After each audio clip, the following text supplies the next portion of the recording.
Why are the words that we use so important when understanding health? Great question for Dr. Michael Ash on the Functional Forum.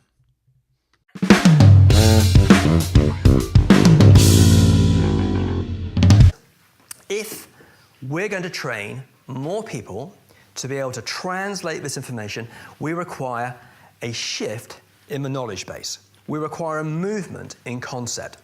And part of this is driven by the words that are used to describe the cases that you see.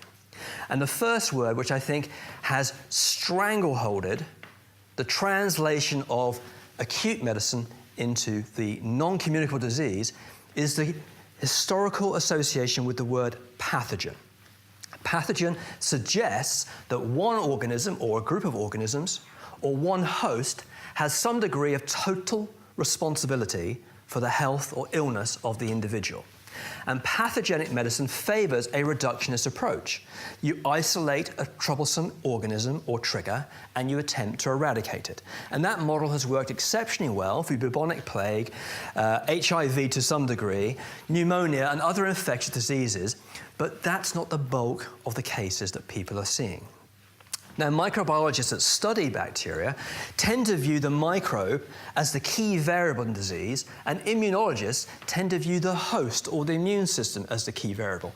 It cannot be right that two different disciplines hold slightly different views as to how that interaction might take place.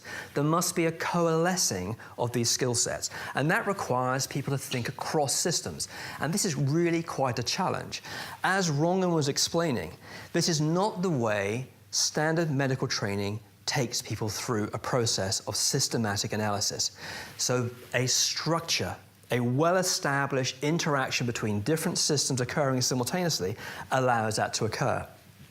Now, a group out of Imperial College, one of the UK's leading research institutions, suggests that we might like to use the word perceptogen rather than pathogen.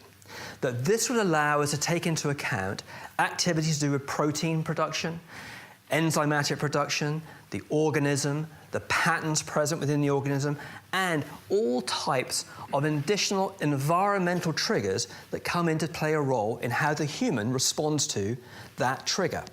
Now, many words over the last few years have been evolved to try and explain this process, and this may well gain some traction. It may become tethered to people's thought processes, or it may evolve again. But the important thing is, if we don't change the language used to describe non-infectious disease and have a new language that explains non-communicable disease, we won't be able to help people shift from the mental interpretation of how to address that condition from the more acute infectious model to a non-communicable disease model.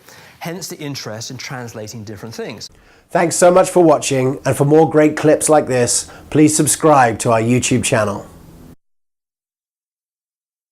I've created a special free video just for you called Harnessing the Power of Community in Your Practice, and it'll give you a clinical model, practical tools that double as marketing, and strategies to develop a community of your peers. All you have to do is click on the link below.